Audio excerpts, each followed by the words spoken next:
This must be the control unit. I have 1,000 questions now. So maybe it's time to bring in the designers.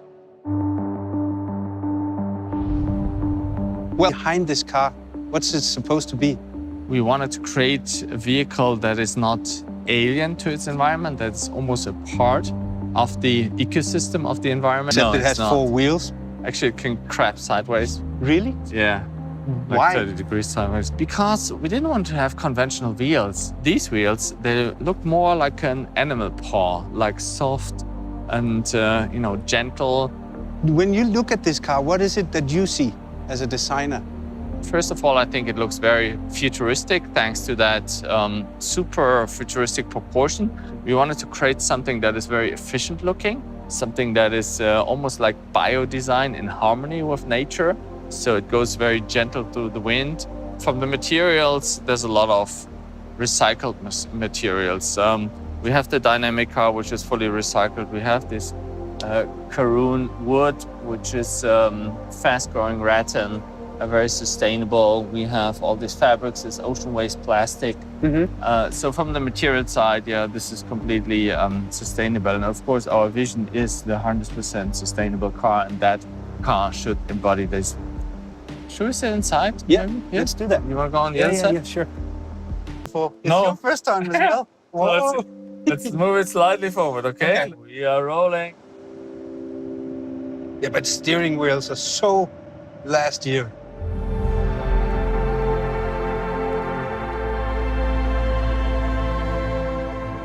So we can try crabbing mode a little bit.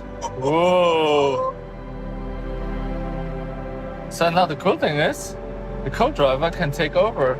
So you have it, just try it.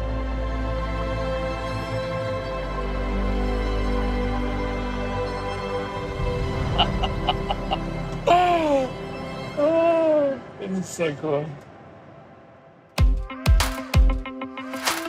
So, Vera, you were the head designer, lead designer on the user experience of the car, right?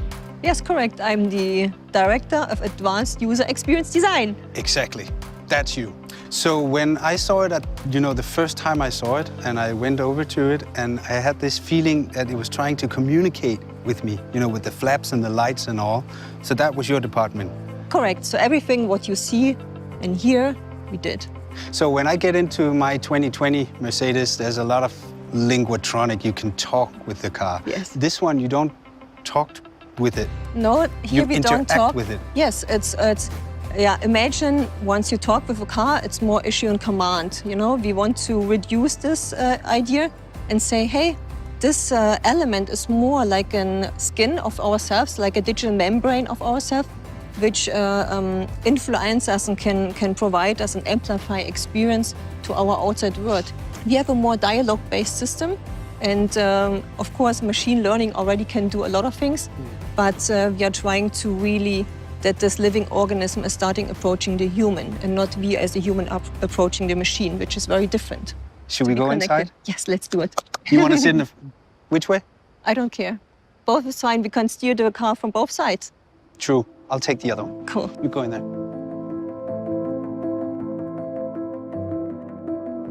So what do we see? We see no steering wheel, we see no buttons, we see no touch screen, no pedals. No. But at the middle console, we see a device, we call it merge control. And what we see, it's pulsating. And once you want to connect with the machine, we put down our hand. What happens in my seat? And you feel the vibration in the seat of the exciters. You feel the heartbeat, it's my heartbeat now. And now we are connected to the system. So normally you as a human, you approach the car. So you steer the steering wheel, you touch a screen, you issue a command. But we did it very differently in the Vision AVTR. In the Vision AVTR, you lift your hand and icons are projected onto your skin. I'm not touching the display anymore or pushing a button. No. But what I do is I raise my hand. You can do the same thing on your side. And then I move left and right. And you see that icons are projected onto my skin, onto my palm. So all your senses are triggered, not only the visual one, but also the haptic one and the acoustic one. And then let's go to Pandora. Yeah. Shall I close it? Yeah. Then we select the Benji maybe. And you see how this gets pinkish. And now you look through the eyes of this Benji, you feel the heartbeat, and you see what the Benji would see. In this sense, this experience that the car is really starting approaching you with the interface is very new and unique, and it hasn't been done before. Yeah, and then, you know, at the same time, make it look as luxury as this is. This is the future of luxury. I think you see how the exterior, the interior design, and the UX design here come together as a one whole art piece almost. When you as a department think of stuff like this, then of course everything you think of isn't possible. So you have to have a meeting with somebody in a technical department that actually tells you whether this is possible or not.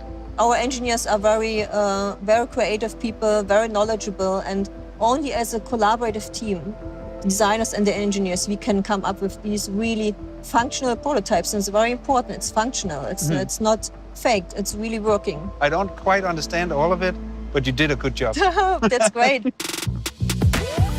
Well, ladies and gentlemen, I'm here with Alex Dang. He's a designer at Mercedes-Benz, and he's actually the one who drew the lines for the Vision AVTER. Hi, Alex. Hi. So can you start by telling us how does a vision like this begins? It was an internal competition where everyone can show their vision, how they see the car could look like. And right from the beginning, we were all sitting together and watching the movie, basically in the cinema. And while watching the movie, I did some scribbles and was thinking about how can I implement some shapes from the movie into the car. And then you actually won the competition? Yes, it was a long process. Internally, it's a competition, but in the end, it's like a team effort because you get some ideas and the other one gets some ideas, and the designs keep getting better. So how long time did it take from you put the first line on a drawing until the design was ready? It was like 2 years, I would say. Was it difficult for you? Sometimes it comes natural, and then sometimes it's a struggle. But you have to deal with it and trust the process in a way, because in the end, there will be something cool coming out. If you feel too comfortable, then you're too much in your comfort zone, I would say. And creativity is, I think, about getting out of the comfort zone, which doesn't always feel nice, but then you can create something new, something stunning. Push the limits. Push to the limits, exactly. So you came up with the idea for the wheels? Yes, because I watched the movie and I saw the wood sprites and I thought, why not trying to implement those into our vision? What was the biggest challenge for you on the design of this car? I think the biggest challenge for me was to combine the best of both worlds, like this science fiction AVTER world, into our reality and still make it recognizable as a Mercedes-Benz. Let's move to the back. Yeah. Because of these flaps that makes the car come alive. What's the story with these? We have 33 flaps, and the main functions are aerodynamics, communication, and also the expression. Because the aerodynamics, the main idea to change a lot of surfaces, to change the aerodynamics in a way that you want to have it or you need it. And the second is the communication aspect. You're sitting in the car, driving it. You can show, the first time, you can show your intentions to the outside, whether you're accelerating, you're braking, or you turn. So everything will be manifested to the outside through the omnidirectional flaps.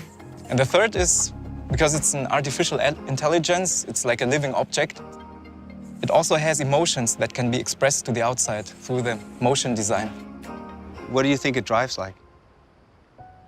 I think it would drive like something that you've never been experiencing before.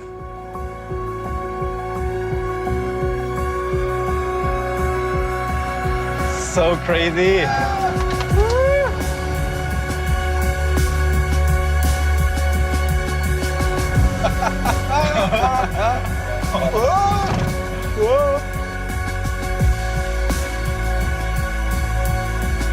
I can imagine waking up in my bed now like, oh, what's just a dream.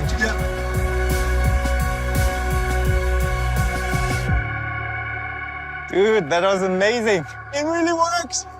You drove your own car. That was nice.